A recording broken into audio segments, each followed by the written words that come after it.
있는 그대로 나답게. 4장. 철학적 사유로 나와 세상을 밝힙니다.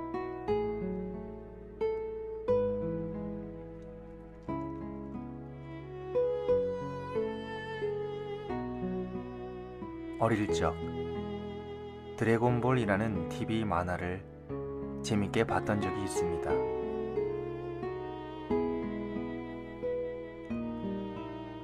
손오공을 비롯한 등장인물들이 여의주, 드래곤볼을 갖기 위해 연합하여 각축전을 벌이는 이야기인데요. 전 세계에 퍼져 있는 7개의 구슬을 모으면 신용이 나타나 3가지의 소원을 들어줍니다. 죽었던 사람까지도 살리고 파괴된 행성도 원상 복구할 수 있습니다. 흥미로운 점은 만화의 핵심 주제인 여의주는 동양의 북두칠성에 대한 신앙이 담겨 있다는 것입니다. 작가가 동양의 전통에서 모티브를 따와서 의미를 부여한 것이죠. 하늘에 떠있는 북두칠성을 칠성신이라고 합니다. 7월 7석이 되면 견우성과 직녀성이 이어지는 오작교가 생깁니다. 하늘에 펼쳐진 아름드리 은하수가 바로 그것입니다. 지금도 절에 가면 칠성각에서 칠성신을 모시고 기도를 합니다. 제가 머물고 있는 봉은사에서도 칠성신을 모신 북극부전이 영험하기로 소문이 나서 기도하러 오시는 분들이 참 많습니다. 소시적 봤던 만화가 우리의 삶과 연관이 되니 참 신기했습니다. 7이라는 숫자가 우리 일상에서도 많이 쓰이는 것 같아요. 서양에서는 7이 행운을 의미한다고 해서 럭키 세븐이라고 하는데요. 우리가 쓰고 있는 일주일에도 7의 개념이 들어 있습니다. 바빌로니아 시대 이후로 서양에서 쓰는 기준이 넘어와 동양에서도 사용하고 있는 것이죠. 일요일과 월요일은 해와 달을 상징하고 화, 수, 목, 금, 토요일은 하늘에 떠있는 화성, 수성, 목성, 금성, 토성을 상징합니다. 신기한 것은 여기에 동양 철학의 기본 바탕이 되는 음양오행의 이치와 만난다는 거예요. 일요일과 월요일 각각 양과 음을 의미하고요. 화요일은 불, 수요일은 물, 목요일은 나무, 금요일은 돌과 금속, 토요일은 흙을 의미하므로 오행이 됩니다. 현대 과학에서 108개의 원소를 물질을 이루는 기본 요소로 여기듯이 고대 그리스에서는 세상의 모든 만물을 바람, 불, 물, 흙, 지수, 화풍이라는 4개의 원소로 구성되어 있다고 봤습니다.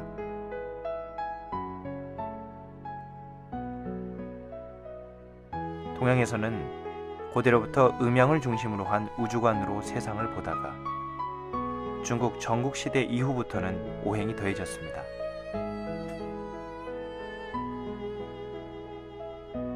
엄마가 태중의 아이가 세상 밖으로 나올 때 태출을 끊게 되면 당시의 천지의 기운이 안으로 들어오는데요.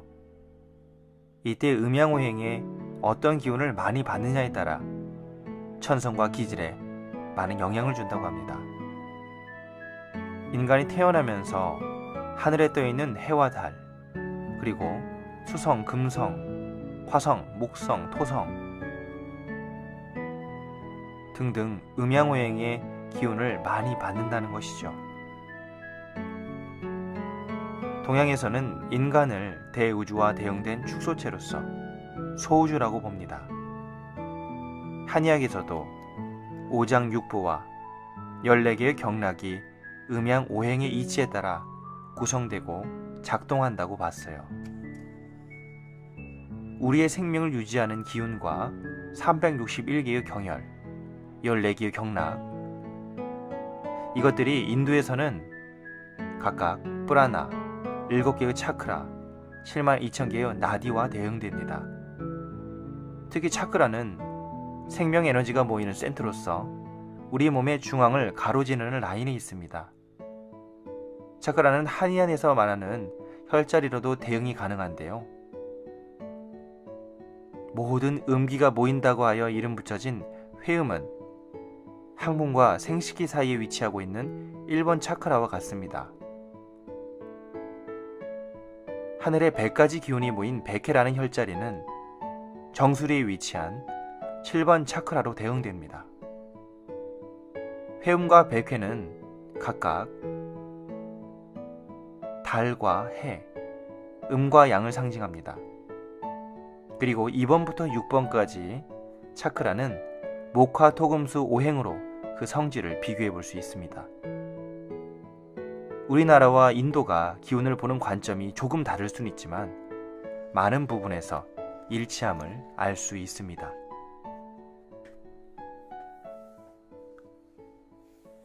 전 세계에 흩어져 있는 7개의 드래곤볼을 모은다는 작가의 설정을 현실에 비추어 봤을 때 어떨지 상상을 해봤습니다. 드래곤볼을 찾아서 소원을 이룬다는 것을 내 안에 있는 7개의 차크라를 찾는 삶의 여정이라고 할 수 있지 않을까 하고요. 신용이 나타나 소원을 들어주듯 차크라를 모두 발견하면 특별한 일이 벌어지지 않을까 하는 생각을 해봤던 것이죠. 실제로 인도의 요가 사상에서는 1번 차크라, 회음 또는 성센터라고 하는 곳에 콘달리니 성에너지가 뱀이 따리를 틀듯이 응축되어 있다고 합니다. 수련을 통해 7개의 차크라가 모두 열리면 뱀으로 상징되는 쿤달리니 에너지가 자유롭게 되어 용이 승천하듯 척추를 타고 올라가 7번 차크라 100회를 통해 하늘로 승천한다는 것입니다. 하늘로 승천한 에너지는 영적인 에너지를 머금고 다시 100개를 통해 들어와 내 아랫배인 2번 차크라 단전에 안착합니다. 그곳에 모인 충만한 에너지는 온몸 구석구석을 돌며 기혈의 순환을 돕습니다. 하늘로 승천한 용이 여의주를 물고 들어오는 것이죠. 일본 애니메이션 나루토에서도 차크라에 대해서 중점적으로 다루고 있는데요. 고급 기술을 쓰기 위해서는 최대한 많은 차크라를 활성시킴으로써 스스로를 각성해야 한다는 거예요. 드래곤볼에서 기를 모아 에네르기파 장품을 쏘는 이치도 비슷합니다.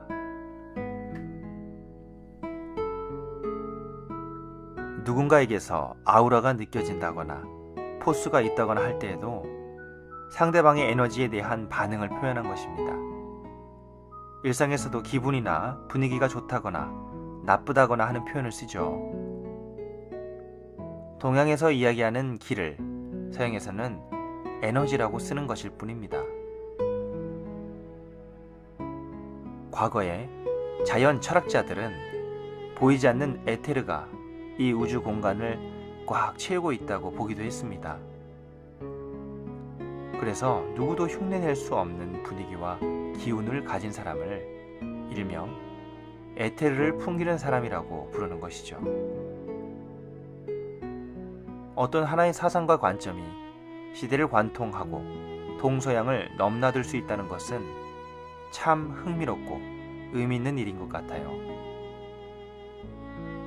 고대에는 철학 안에 과학과 의학 등 삶의 중요한 내용이 모두 담겨 있었다고 하니까 현대에 와서 더 서분화되고 전문화되었다지만 여러 가지 학문을 하나로 통합하고 통섭할 수 있는 사고방식을 가질 필요가 있습니다. 내가 어떤 관점과 프레임으로 세상을 보느냐에 따라서 내 사유와 판단은 달라집니다. 그 과정이 곧 철학이며 보다 합리적이고 보편타당한 통찰을 이끌어내는데 중요한 역할을 합니다.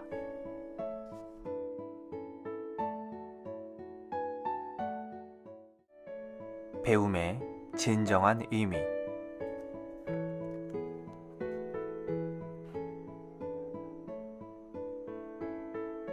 우리는 세상의 온갖 것들을 보고 듣고 느끼면서 자랐습니다. 책이나 강의를 통해서 훌륭한 가르침을 접하기도 했죠. 이 세상에 적응하며 도태되지 않고 잘 살아가기 위해서 무언가 열심히 배웠을 거예요. 남들보다 나은 경쟁력을 갖추기 위해 애쓰는 과정에서 전문성도 길러졌을 것입니다. 그런데 과연 우리가 지금까지 제대로 배우고 익혀왔을까요? 과거의 성현들과 철학자들이 했던 사유의 흔적을 통해 배움의 진정한 의미가 무엇인지 다시 생각해 봐야겠습니다.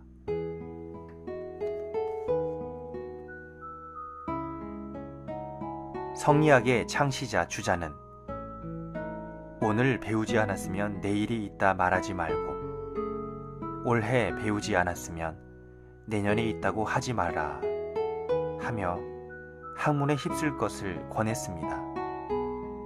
아울러 근사록에서 사람이 비록 배움에만 힘쓸 수 없다 할지라도 마음은 배움의 뜻을 잊지 말아야 한다.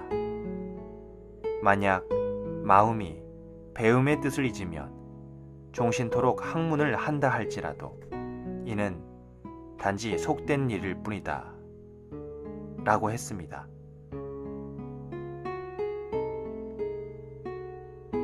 평생토록 열심히 학문을 익혀야 하며 거기에 담기는 마음과 뜻이 중요하다고 역설했습니다. 과연 우리는 배움에 대해 어떤 마음가짐을 가져야 하는 것일까요? 동양에서 공부라고 하면 가장 먼저 떠오르는 인물이 공자입니다. 그는 논어의 첫 장에서 배우고 때때로 익히니 또한 즐겁지 아니한가 라고 말합니다. 배우는 것은 그 자체로 의미가 있습니다. 즐거운 일이죠. 하지만 지금까지 우리는 배움의 목적을 경쟁에서 살아남기 위한 생존의 도구로 여기진 않았는지 반성해 봐야 합니다.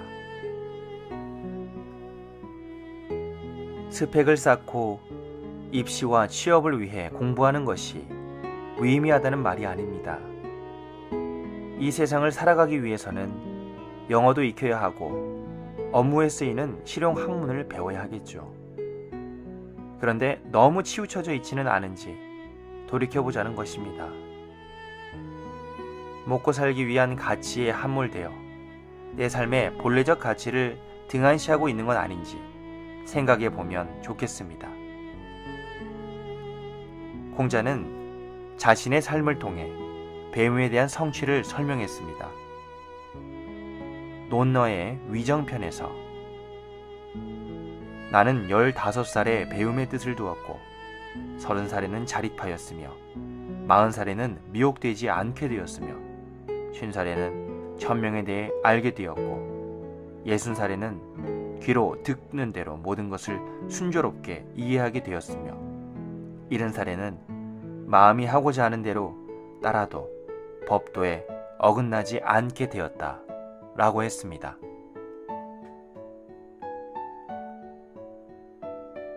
이러한 가르침의 영향을 받은 율곡이인은 20세에 평생 삶의 지표로 삼고자 자격문을 썼습니다. 그 첫 구절은 먼저 그 뜻을 크게 가져야 한다. 성인을 본보기로 삼아서 털끝만큼이라도 성인에 미치지 못하면 나의 일은 끝마친 것이 아니다 였습니다. 공자가 15세 학문의 뜻을 두고 30살에 뜻을 세웠듯이 이인은 20살에 공자와 같은 성인을 롤모델로 삼고 배움의 뜻을 세웠습니다. 16살에 어머니 신사임당을 잃고 오랜 방황과 좌절의 시간 후에 얻은 결론이었습니다.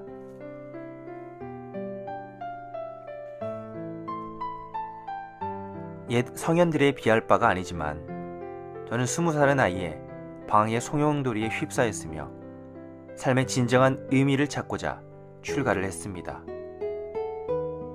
저에게 배움은 번뇌의 소멸을 통한 평온이었고 새로운 가치관의 확립이었습니다. 그래서 비움이라는 방법으로 배움에 접근했습니다. 경전과 수행을 통해 전날에 배웠던 것과 익숙한 것에 집착하지 않고 새로운 나를 찾고자 했습니다. 명상을 통한 비움은 곧 배움을 위한 마음 자세였으며 독서와 사색을 통한 배움은 나를 알아가고 채워가는 시간이었습니다. 동양의 다양한 경전을 배우고 익힘은 수행을 더욱 독려했습니다. 비움과 채움, 명상과 배움은 있는 그대로를 받아들이는 힘을 길러주었고 사유하는 능력을 개발시켜 주었습니다. 아무리 훌륭한 가르침이라도 그냥 머릿속에 집어넣는다고 나의 것이 되는 것이 아닙니다. 여러 번 곱씹으면서 떠올리고 사유하는 과정에서 내 것이 되고 누군가 전해준 지식은 나의 지혜가 되어 쓸모가 생깁니다. 그러기 위해서는 먼저 글을 읽거나 말씀을 들을 때 마음 깊이 새겨야 합니다. 그냥 보고 듣는 것만으로 사유를 한다고 할 수 없습니다. 사유를 통해 경전을 깊이 통찰하고 진정한 의미를 찾아야 합니다. 불가에서는 신, 해, 행증을 수행과 공부의 과정으로 삼았습니다. 신은 믿음, 해는 이해, 행은 수행, 증은 증득입니다. 둘로 줄이면 신해와 행증이며 믿음을 통한 이해, 수행을 통한 깨달음의 증득이라는 의미가 됩니다. 그래서 올바른 지혜로 진리를 증득하여 깨친다는 의미로 증오를 근본으로 삼았습니다. 다른 말로 크게 깨친다는 의미로 대오라고도 합니다. 증오는 실제로 자기 안의 본성을 바로 깨쳐서 큰 깨달음을 성취해 체득한 것을 말합니다. 하지만 궁극적 깨달음인 증오는 바로 이룰 수 있는 것이 아닙니다. 그 전에 선행해야 하는 것이 바로 해오입니다. 해오는 이해함으로써 깨친다는 의미인데요. 해오는 아직까지 번뇌 망상과 사량 분별이 그대로 있습니다. 하지만 이해를 통해서 진리에 대한 믿음이 생기고 그것으로 인해 수행 정진할 수 있는 힘이 생깁니다. 아무리 눈과 서리가 많이 온다 해도 해가 떠오르면 다 녹아 없어지게 되죠. 이처럼 모든 번뇌가 사라지는 해탈의 경지인 확철대오는 언제 올지 모릅니다. 빼앗긴 들에도 봄이 온다는 믿음으로 때를 준비하는 사람만이 따뜻한 봄 햇살을 맞을 수 있을 것입니다. 해가 나를 비켜가지 않도록 이치를 이해하는 과정도 반드시 선행되어야 합니다. 법구경에는 다음과 같은 구절이 나옵니다. 단지 도덕적 행위에 의해 많은 학문을 배움으로써 정신통일의 수양을 함으로써 또한 홀로 명상을 한다고 해서 평범한 사람들이 알 수 없는 정신적 기쁨인 해탈을 체험할 수 없다. 많이 가르친다고 해서 그것만으로 교리를 터득했다고 할 수 없다. 아주 적은 교리를 들었다 하더라도 자신에게서 그 교리를 발견하고 실천하는 사람만이 진리를 터득한 사람이다. 많은 것을 알고 실천했다고 해서 그것이 진정한 알미고 기쁨이 아닙니다. 작은 것이라도 진정성을 갖고 내 안에서 발견한 진실을 하나, 둘 실천했을 때 참된 행복을 맛볼 수 있습니다. 사유한다는 것은 무조건적으로 받아들인다는 의미가 아닙니다. 책의 깊은 뜻을 잘 알지 못하면서 다만 읽기만 잘하는 것을 도능독이라고 하는데요. 도능독은 배움의 가장 큰 적입니다. 옛부터 우리 선조들은 그저 책만 많이 읽는 것을 가장 경계해야 하는 독서라고 했습니다. 다산 정약용은 시경 강의서에서 책을 읽는 것은 뜻을 구하기 위해서다. 만약 뜻을 얻지 못한다면 날마다 1000권을 독파한다 해도 담벼락을 마주하고 있는 것과 진배 없다 라고 할 정도였으니까요. 철학은 소가 여물을 먹고 되새김질을 하듯이 계속해서 의심과 믿음을 오가며 생각하는 과정에서 생깁니다. 성현의 가르침을 참고하여 나름의 방식으로 생각하고 자기만의 생각하는 법을 갖춰간다면 나는 철학자와 다름없습니다.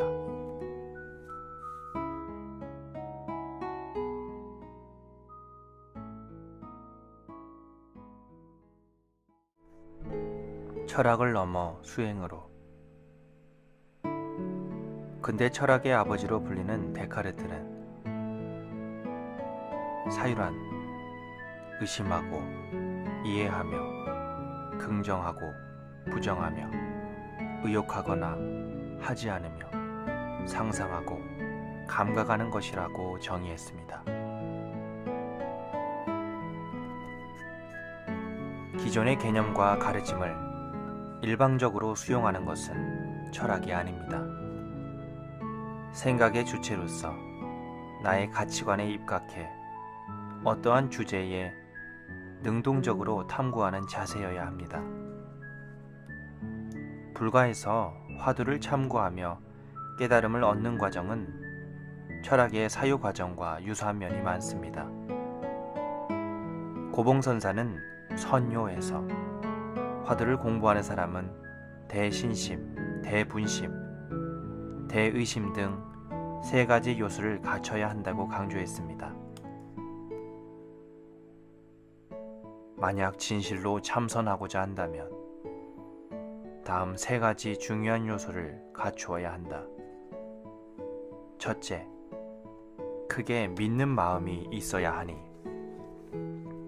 이 일은 숨이 산을 의지한 것과 같이 흔들림이 없어야 함을 알아야 한다. 둘째, 크게 분할 생각이 있어야 하니 마치 부모를 죽인 원수를 만났을 때 그 원수를 당장 한 칼에 두 동강을 내려는 것과 같다. 셋째, 커다란 의심이 있어야 되니 마치 어두운 곳에서 비밀스러운 한 가지 중요한 일을 하고 곧 드러내고자 하나 드러나지 않는 때의 심경 같은 것이다. 온종일 이 3가지 요소를 갖출 수 있다면 반드시 하루가 다하기 전에 공을 이루는 것이 독 속에 있는 자라가 달아날까 두려워하지 않는 것과 같겠지만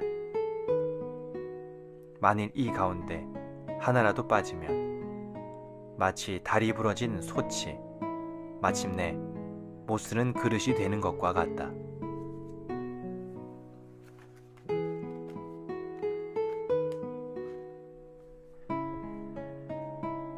불교에서는 바르게 사유하는 것을 정사유라고 하며 올바른 사고방식 또는 올바른 마음가짐으로써 중요시합니다.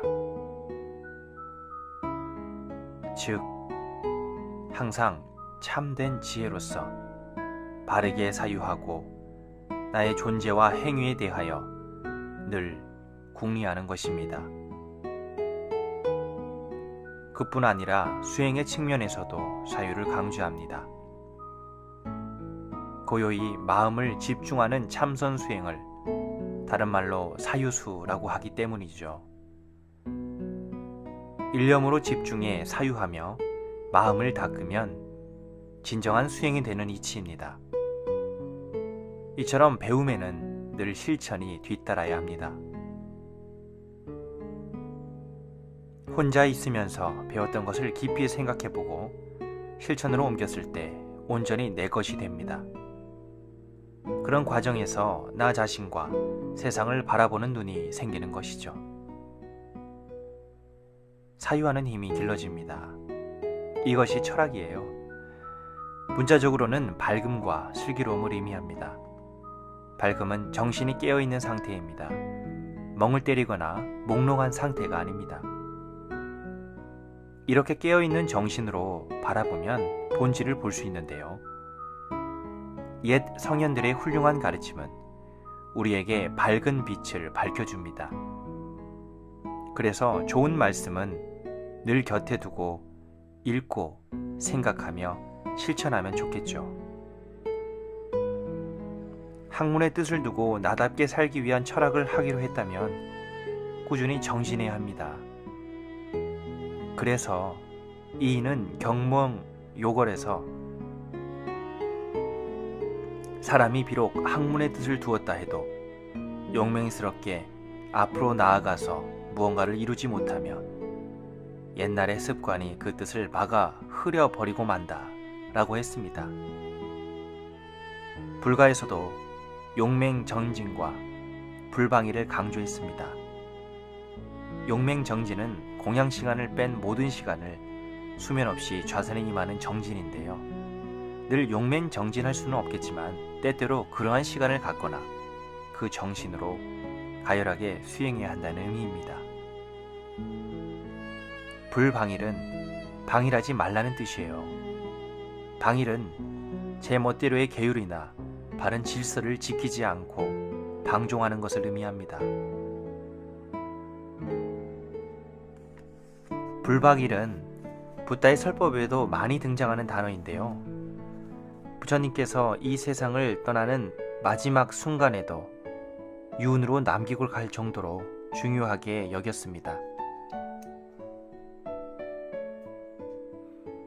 동서양을 막론하고 자신의 주인으로 살기 위해서는 생각하고 자기 것으로 만들어야 한다고 했습니다. 공자는 논어 위정편에서 배우고 생각하지 않으면 어둡고 생각만 하고 배우지 않으면 위태롭다고 했습니다. 고대 그리스 철학자 소크라테스는 알지 못하는 것을 탐구해야만 한다고 생각할 때 우리는 더 나아지고 더 남자다워지며 더 게을러진 거라는 사실,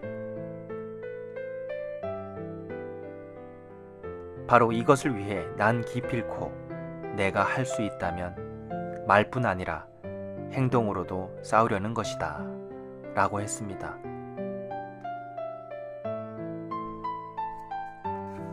그런데 노자는 여기에서 한 발자국 더 나아갑니다.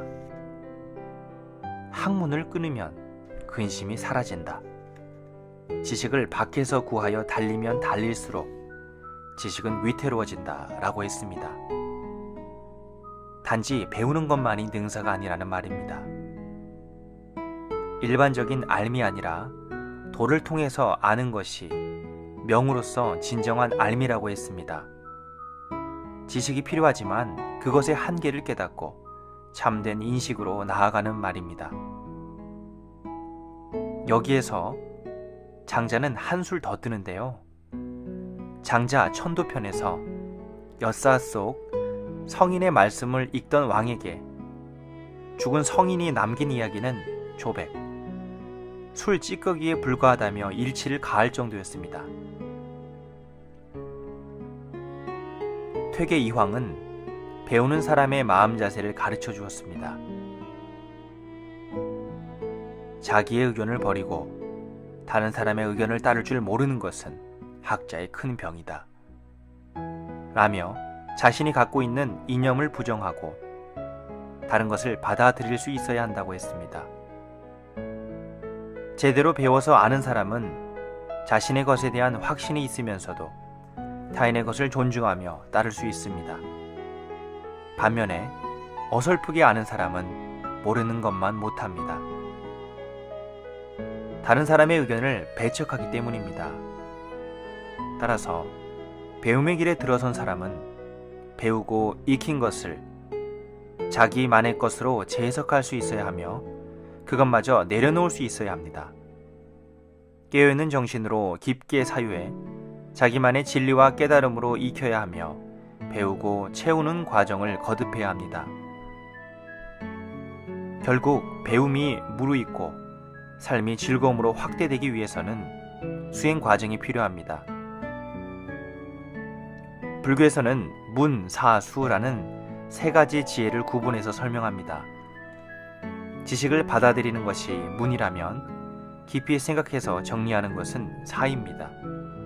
그리고 그것을 다시 확실한 내 마음에 새기는 것을 수라 합니다. 이 세 단계를 거쳐서 비로소 지식은 확실한 나의 것이 되는 것입니다. 보고 듣는 배움이 사유 과정을 통해 내 생각이 되고 삶의 현장에서 수행하면서 실험을 해야만이 온전한 내 지혜가 될 수 있다는 가르침입니다. 어디에서 보고 들은 지식이 내 것이 되려면 깊이 숙고하여 본래의 마음자리에 새겨야 합니다. 그래야만이 도장을 찍은 듯이 영원히 남습니다.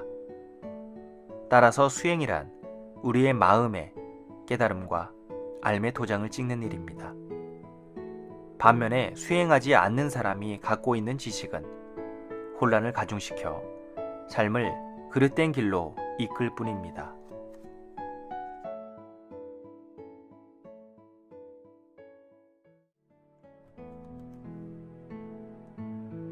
방황에서 찾은 삶의 의미.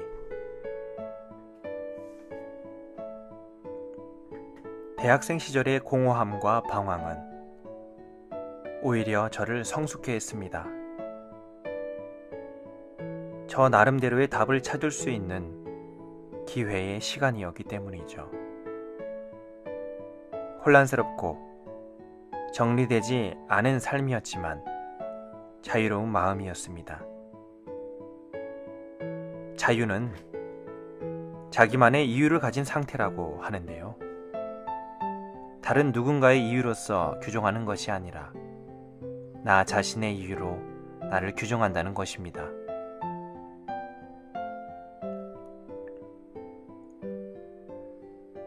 이념과 기준을 따라가는 것이 아니라 나의 이념으로 기준을 만드는 삶입니다.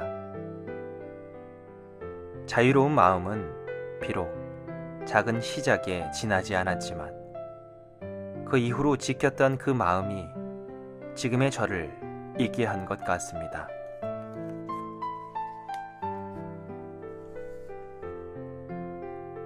우리는 누구나 자유를 추구하지만 많은 부분 포기하고 삽니다. 그렇다면 우리가 획득할 수 있는 자유의 영역은 얼마나 될까요? 그것은 누가 정해주는 것이 아닙니다. 오직 나만이 정할 수 있고 선택할 수 있습니다. 자유의 전형으로서 모범이 될 만한 사람으로 노자가 있습니다. 그는 일정한 틀에 얽매이지 않고 자신의 방식대로 삶을 살았죠.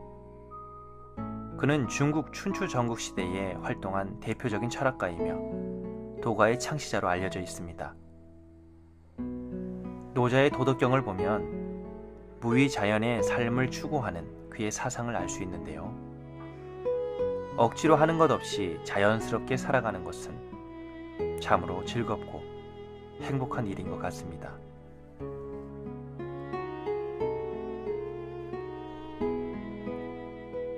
법과 질서 등 사회의 인위적인 것에 얽매이지 않는 삶 말이죠. 하지만 이렇게 걸림없이 사는 자연스러운 삶이 그냥 막 사는 삶을 말하는 것은 아니겠죠. 우리들 내면에 있는 도와 덕을 따라 살아야 합니다. 내 안에서 살아 움직이는 진실의 소리와 울림에 따라 살다 보면 있는 그대로의 내 모습을 회복할 수 있을 것입니다. 노자는 도덕경 37장에서 다음과 같이 말했습니다. 도는 항상 무의하지만 이루어지지 않음이 없다. 통치자가 만일 그 이치를 지킬 수 있다면 만물은 저절로 교화될 것이다. 교화하려 하거나 의욕이 일어나면 나는 아직 이름이 붙지 않은 순박함으로 그것을 억누를 것이다. 이름이 붙지 않은 순박함이란 의욕이 없는 것이다. 의욕을 없애면 고요하니 천하는 저절로 안정될 것이다.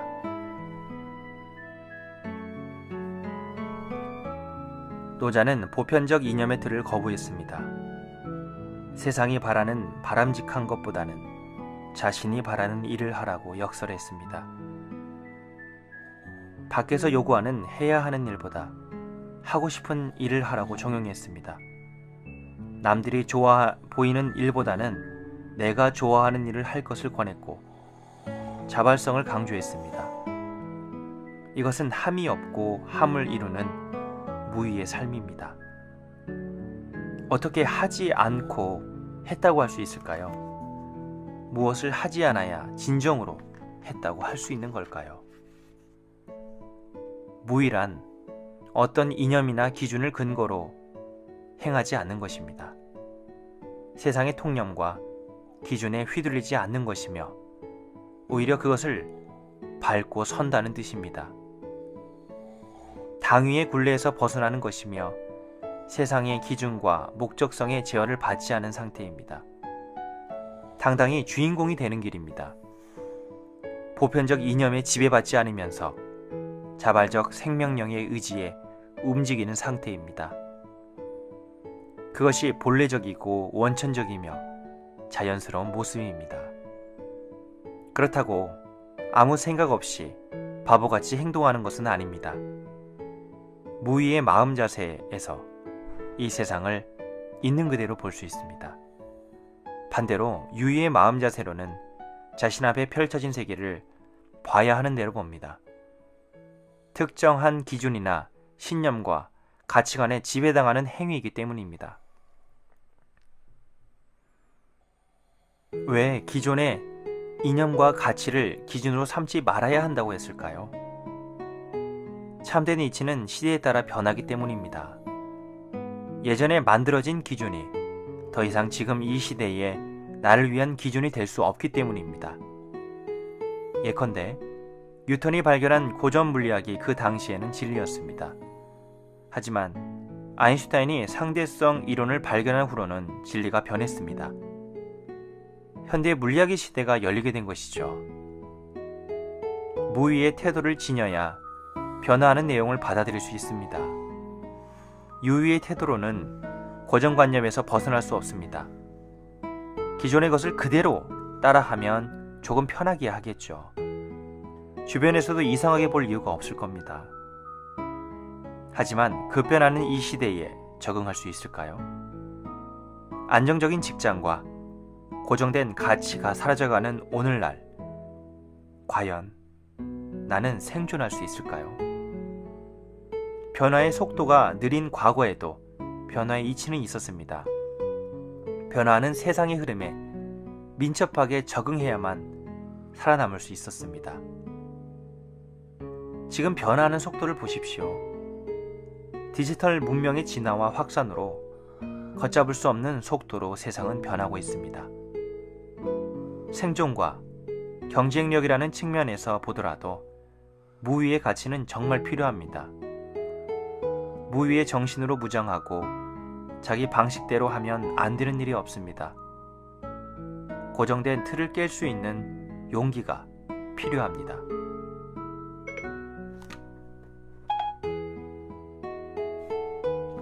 고대 그리스 철학자 헤라클레이토스는 같은 강물에 2번 들어갈 수 없다고 역설했습니다.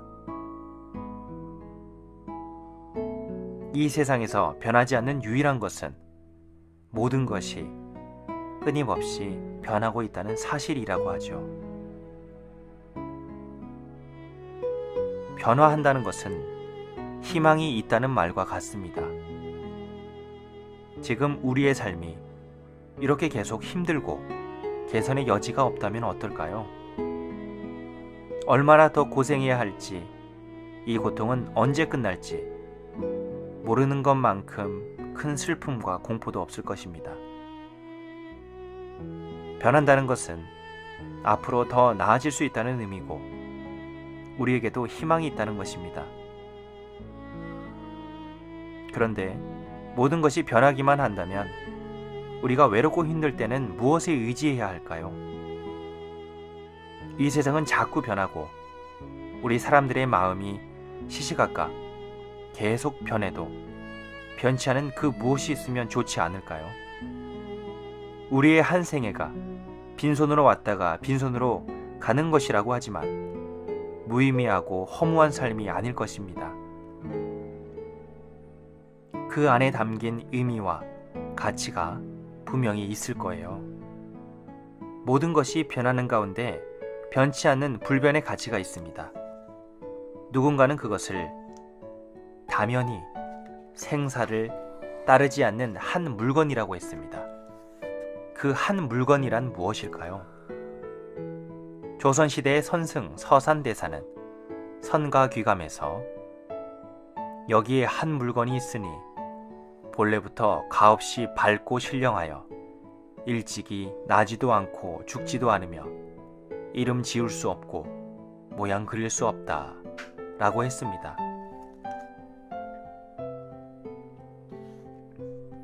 또한 모름지기 마음을 비우고 스스로 비춰보아 한 생각이 인연 따라 일어나는 것이 없는 줄 믿어야 하느니라 라고 설했습니다. 그 한 물건에 대해서 마음을 비우고 스스로 비춰보아야 볼 수 있다고 했습니다.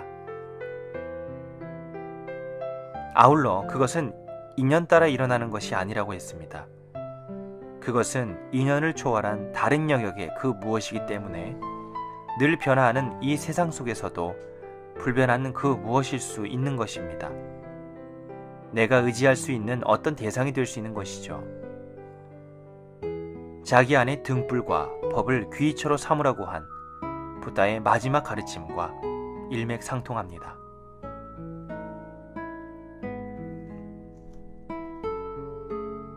도자는 그 당시 기준이나 목적의식을 덜어내고 약화시키면 무위의 경지에 이른다고 했습니다. 만일 그가 이 시대에 다시 나타난다면 우리에게 어떤 얘기를 해줄 수 있을까요? 끊임없이 질문하라고 할 것 같습니다.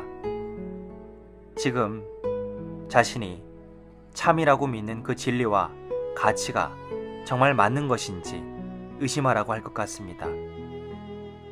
그 답이 바로 찾아지지 않아도 좋으니 계속해서 자기 자신에게 묻고 답하고 묻고 답하라고 할 것 같습니다. 질문의 답이 바로 나타나지 않더라도 세상과 타협만은 하지 말라고 얘기해 줄 것 같아요. 내가 지금 궁금해하는 존재를 흔드는 그 질문. 산책을 하다가 불현듯 좋은 생각이 날 수도 있고 책을 보다 불쑥 답이 보일 때도 있습니다. 친구와 나눈 대화에서 힌트를 얻을 수도 있습니다.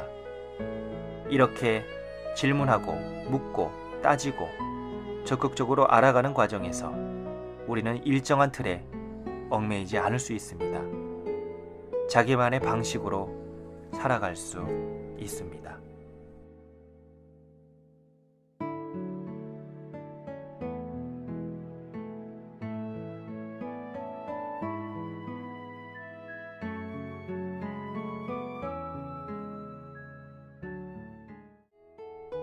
혼돈 속에서 발견한 질서. 저의 대학 생활은 방황이자 혼돈이었습니다. 어떻게 살아야 할지 몰랐기 때문이에요. 그래서 출가를 했는데 그 후에도 이 문제는 해결되지 않았죠. 잘은 몰라도 세상이 날 이끄는 대로 따라가고 싶진 않았습니다. 내가 이끄는 대로 살고 싶었고 무얼 하더라도 내가 주인으로 살고 싶었습니다. 죽음의 수용소에서 삶의 의미를 깨달았던 빅터 프랑클은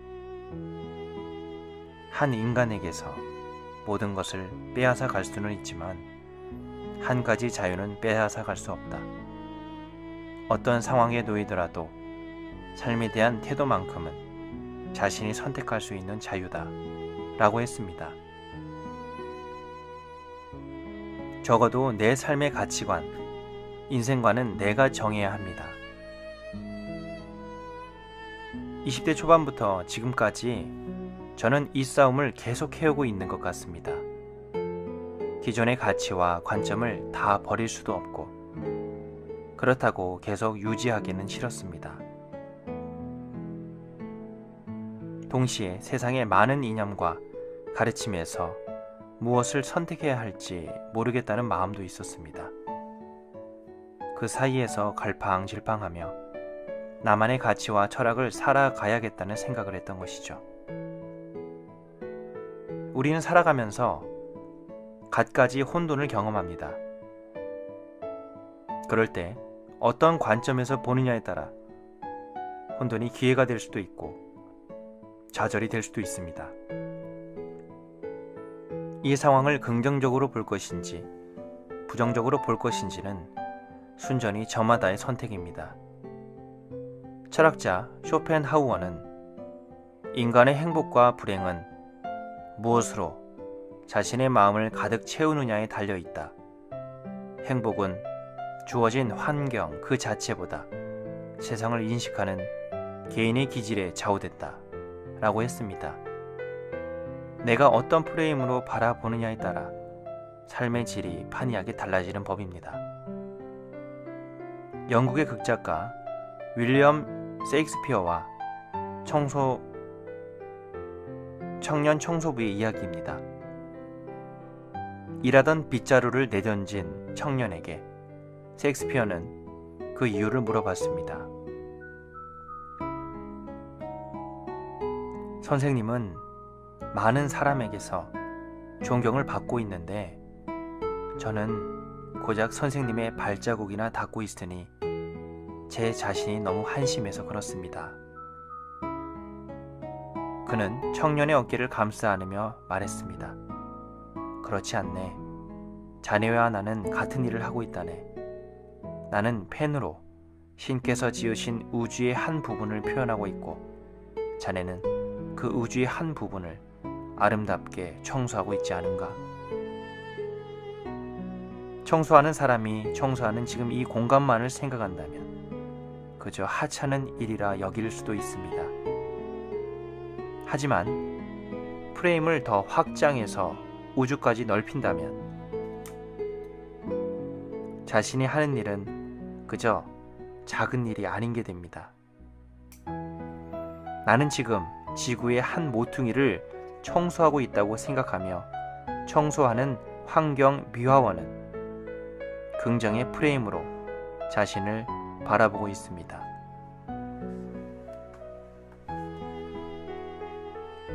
그 과정에서 소명의식도 생기고 삶의 행복을 만들어가는 것이죠.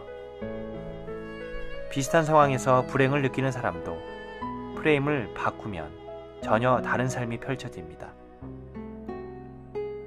그래서 소설가 헤르만 헤세는 행복은 무엇이 아니라 어떻게의 문제다. 행복은 대상이 아니라 재능이다 라고 말한 것입니다. 어떻게 세상을 바라보느냐에 따라 삶의 행복이 결정되고요. 좋은 프레임을 가지는 것은 행복할 수 있는 능력입니다. 제가 길거리에서 가가호 방문하며 탁발을 할 때 회의감이 들었습니다. 요즘 스님들은 탁발하러 다니지 않는데 나는 왜 이러고 다녀야 하지? 사람들이 가짜중이 아니냐고 그럴 때도 있었는데요. 그렇게 의심받는다는 것도 괴롭고 힘들었습니다. 이런 빌어먹을 이라는 생각도 들었죠. 실제로 사람들의 복을 빌어주며 빌어먹고 있었던 것이니 틀린 말은 아닙니다. 그때마다 나의 스승 붓다를 떠올렸습니다. 그분은 평생 탁발을 하면서 살아왔고 그것이 수행자의 본분이라고 했습니다. 지금도 남방불교에서는 스님들이 탁발을 하며 살아가고 있다 하죠. 세상 사람들이 비난하는 잣대로 나를 볼 때는 이상한 사람이었지만 수행자의 잣대로 봤을 때는 전혀 문제가 되지 않습니다. 내가 어떤 잣대로 나를 보느냐에 따라 내가 느끼는 행복감은 크게 달라진 것을 알 수 있습니다. 나는 어떤 프레임을 갖고 살아가고 있나요? 내가 현재 상황을 어떤 프레임으로 보느냐에 따라 상황은 완전히 달라집니다. 희망과 절망은 종이 한 장 차이인 거예요. 그래서 니체는 즐거운 지식에서 마음에 빛을 품어야 희망의 빛 또한 알아볼 수 있다고 했습니다. 여기에 희망이 있다고 해도 자기 안의 빛과 자결함을 경험하지 못했다면 그것이 희망이라는 것을 깨닫지 못한다. 희망의 그 어떤 것도 볼 수도 들을 수도 없다 라고 말이죠. 긍정적인 프레임으로 보면 그것의 본질이 보입니다. 그것을 바탕으로 이해하려고 하면 힘든 상황이 오히려 나에게 좋게 변합니다. 단적인 예로 이성 친구와 헤어졌을 때 시련의 아픔을 느끼며 슬프고 고독하기 쉽습니다.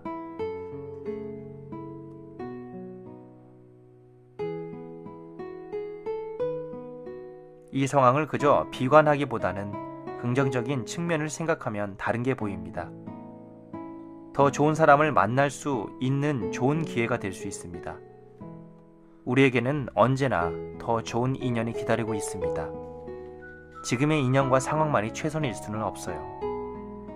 내가 바람직한 가치관으로 나답게 살아가고 있다면 현재의 인연도 더 좋아지고 앞으로의 인연도 아주 괜찮을 것입니다. 노자도 혼돈에 대해서 다음과 같이 설명했습니다.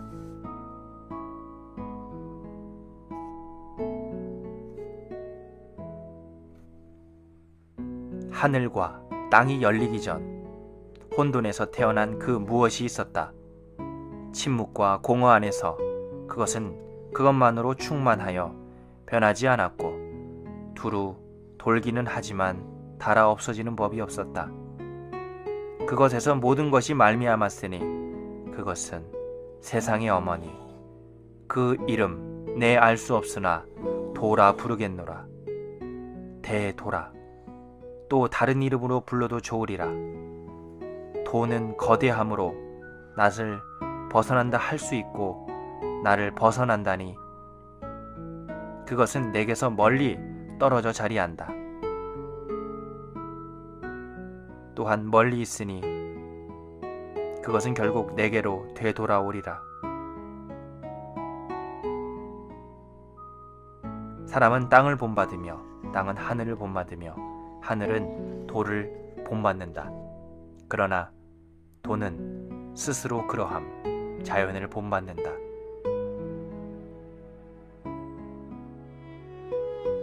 과연 노자가 갖고 있었던 삶의 프레임은 무엇이었을까요? 어떤 프레임이기에 혼돈 속에서 올바른 길을 찾아갈 수 있었던 것일까요? 노자에게는 무의자연의 도와 관련된 어떤 프레임이 있었을 것입니다. 나답게 살기 위해서는 자기만의 어떤 프레임이 필요합니다. 그것에는 좋고 나쁨이 없습니다. 남이 볼 때 작고 하찮을 수 있습니다. 하지만 내가 세상을 보는 눈, 그것은 진실이고 내가 세상을 주인으로 살아가는 이유가 됩니다.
제목: 작은 것을 소중하게 여기는 마음.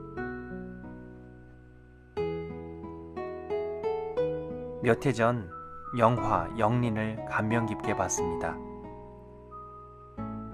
조선의 왕 정조의 즉위 초기에 생긴 권력 다툼을 다룬 작품인데요.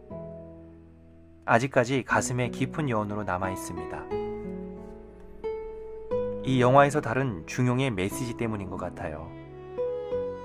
정조는 중용 23장을 늘 마음에 새기며 그러한 마음가짐으로 사는 것 같았거든요. 그 내용은 다음과 같습니다. 작은 일도 무시하지 않고 최선을 다해야 한다. 작은 일에도 최선을 다하면 정성스럽게 된다. 정성스럽게 되면 겉에 배어나오고, 겉에 배어나오면 겉으로 드러나고, 겉으로 드러나면 이내 밝아지고, 밝아지면 남을 감동시키고, 남을 감동시키면 이내 변하게 되고, 변하면 생육된다.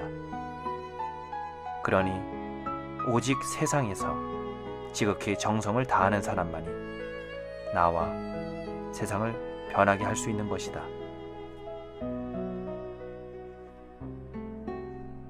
행복한 삶을 위해서는 작은 것을 소홀히 하지 않아야 합니다. 티끌이 모여 태산을 이루듯 나의 작은 마음들이 모이고 행동 하나하나가 쌓여 지금의 나를 만듭니다. 이 세상의 모든 성취와 인간관계도 작은 것을 소중히 하는 태도에서 비롯됩니다. 그래서 디테일에 강한 사람이 경쟁력이 있다는 말이 나오는 것이겠죠. 신입사원 시절 복사하는 잡무를 최선을 다해 잘한 직원이 상사에게 인정받아 승승장구했다는 얘기를 들은 적이 있습니다. 작은 것 하나지만 그것으로 그 사람의 삶의 태도를 엿볼 수 있고 실력을 인정받은 것이겠죠. 우리가 감동받은 것은 큰 선물보다 내 마음을 이해해주는 말 한마디, 내가 정말로 필요한 것을 선물 받을 때입니다. 나에게 지속적으로 관심을 갖고 주의 깊게 관찰하지 않고서는 내가 무엇을 필요로 하는지 모르기 때문이에요. 말 한마디, 작은 선물 하나가 내 마음에 깊은 신연을 울리고 좋은 감정을 남기는 법입니다. 자기 자신과 가족, 가까운 친구에게 소홀한 사람이 과연 세상을 위해 좋은 일을 할 수 있을까요? 나와 가까운 존재에 대해 귀하게 여기지 않는 사람은 더 넓고 큰 세상과 인류를 위해 진실로 위해줄 수 없습니다. 자칫 선을 위장한 욕망의 성취일지도 모를 일이죠. 왜냐하면 삶을 움직이는 에너지는 밖에서, 안에서 밖으로, 나에게서 세상으로 흐르기 때문입니다. 나 자신을 위하는 마음 없이 드러나는 것과 남의 시선과 평가에 극복한다면 진실한 나의 마음은 하늘을 감동시키지 못합니다. 지극한 정성만이 세상과 하늘을 감동시키는 법이니까요. 내 안에 진정성을 찾는 것이 중요합니다. 나의 마음은 어떤지, 무엇을 원하는지 들여다봐야 합니다. 그러지 않고 밖에서 요구하는 것들의 소리만 들으면 삶은 불행해지고 인위적이고 가식적인 삶을 살 수밖에 없습니다. 모든 것들의 시작은 작은 것에서부터입니다. 벽돌 하나로부터 건물이 완성되는 것처럼요. 중용 23장에서도 작은 일은 무시하지 않고 최선을 다하라고 합니다. 작은 것에 대한 정성이 나와 세상을 바꾼다고 했습니다.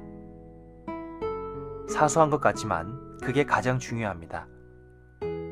기본에 충실하라고 누누이 강조하는 것도 같은 이유에서겠죠. 이와 같은 맥락은 대학에서도 찾아볼 수 있습니다. 수신제가 치국평천하라는 말을 들어본 적이 있을 텐데요. 대학에서 중요하게 여기는 8조목의 한 대목입니다. 유학에서는 몸을 닦는다는 자기 수양을 기본으로 삼고 가장 중요하게 여기고 있습니다.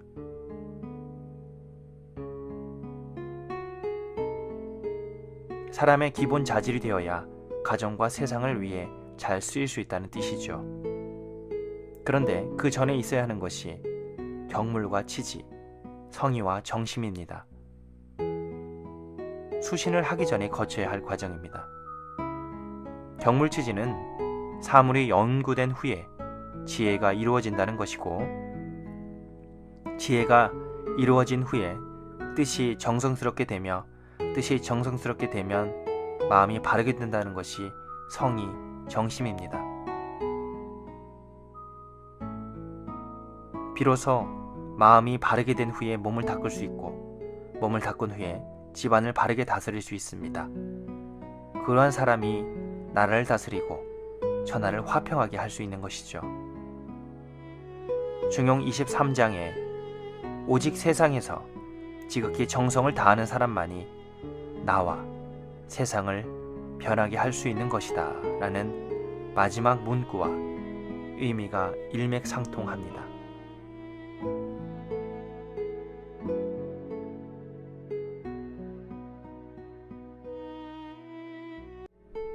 내 마음의 진정성이 도덕적인 삶입니다. 중용과 대학은 세상을 살아가는데 사람이 지녀야 할 태도와 마음가짐을 가르쳐주고 있습니다. 그래서 일찍이 율곡 이인은 경목요결에서 소학, 대학, 논어, 맹자, 중용, 그리고 시경, 예기, 서경, 역경, 춘추 순으로 읽기를 권했습니다.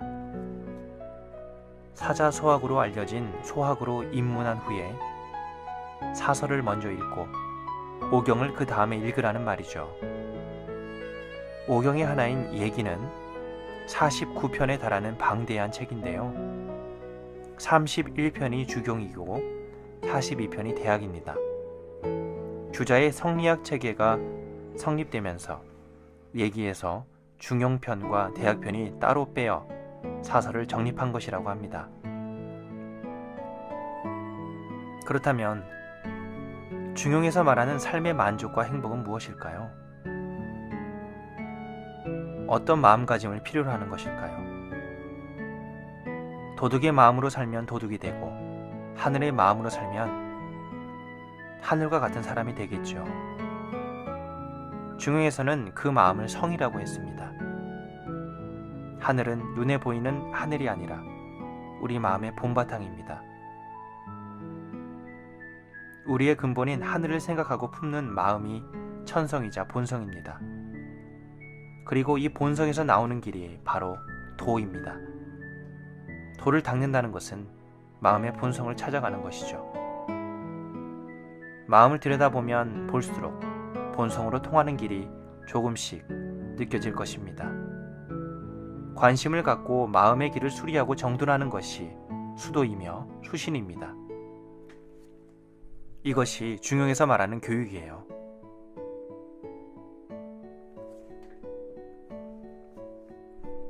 그래서 참된 교육은 내 마음의 고향으로 가게 해주는 것입니다.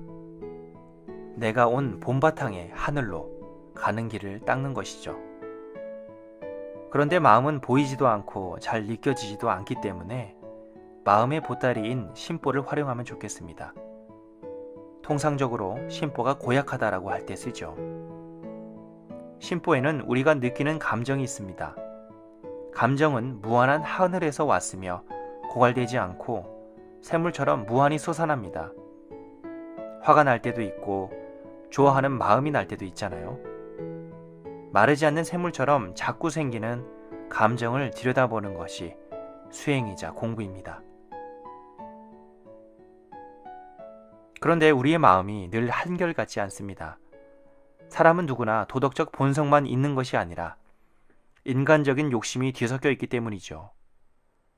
지혜가 있고 인품이 훌륭한 사람도 인간적 욕심이 있고, 어리석고 인격에 결함이 있는 사람도 도덕적 본성이 있습니다. 그래서 내 마음과 처지가 어떻든 간에 이 두 가지 마음을 잘 살펴야 합니다. 그래야 행복할 수 있습니다.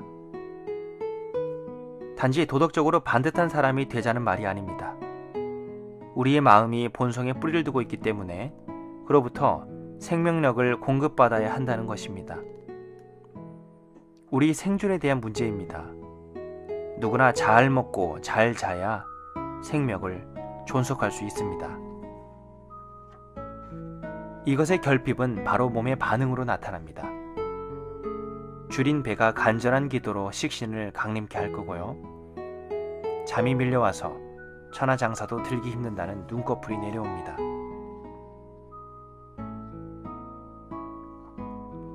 반면에 마음은 그 생명력이 잘 드러나지 않습니다.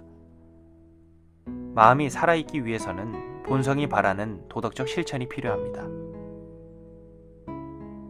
도덕은 단지 바람직하고 반듯한 삶이 아닙니다. 도와 덕이라는 글자의 의미를 살펴봐야 합니다. 도는 앞서 말씀드린 본성의 길이며 덕은 그러한 본성을 실현하는 삶의 태도입니다. 아, 그래요?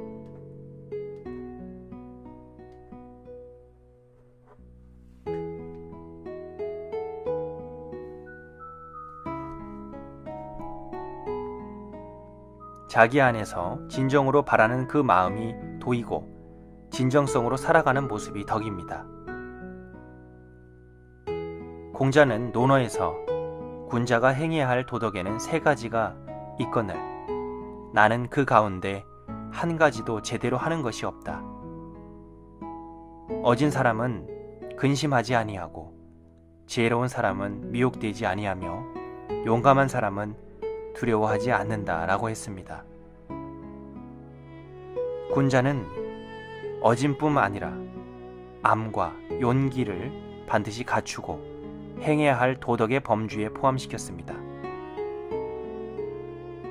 맹자가 보는 도덕은 사단과 사덕에 있습니다. 인간이 원래부터 선한 마음을 가진다는 성선설을 바탕으로 사단, 사덕이라는 본성을 얘기했는데요. 사단은 선을 싹 틔우는 4개의 단서와 실마리라는 의미입니다. 어려움에 처한 사람을 애처롭게 여기는 측은지심, 의롭지 않고 착하지 않음을 부끄러워하고 미워하는 수호지심, 겸손하여 남에게 사양할 줄 아는 사양지심, 옳고 그름을 판단할 줄 아는 시비지심, 이 4가지를 본성이라고 한 것이죠. 그리고 사단은 인, 의, 예, 지 라고 하는 사덕의 근거가 됩니다.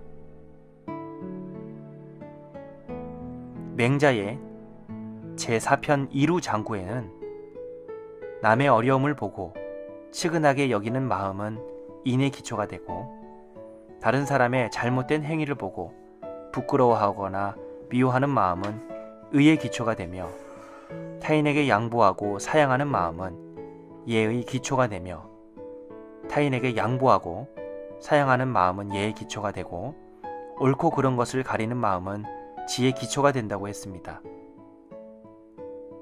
따라서 우리의 마음에 섞여 있는 본성과 욕심을 정밀하게 살펴야 하며 본성이 항상 자신의 주체가 되어야 합니다. 욕심을 버리고 하늘의 본성을 체득하고 드러내는 길을 곧 중용의 도를 실천할 수 있습니다.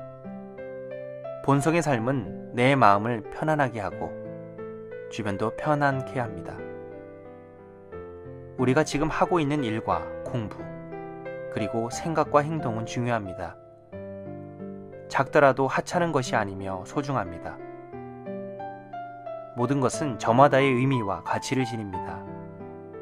지금 자신의 모습이 도덕적으로나 실력적으로 부족하다고 느껴질지라도 그것을 알고 인정함을 통해 우리는 더 나아질 수 있습니다. 현실을 직시하되 긍정적인 마음과 희망으로 중용의 삶을 실천해 보는 것 어떨까요?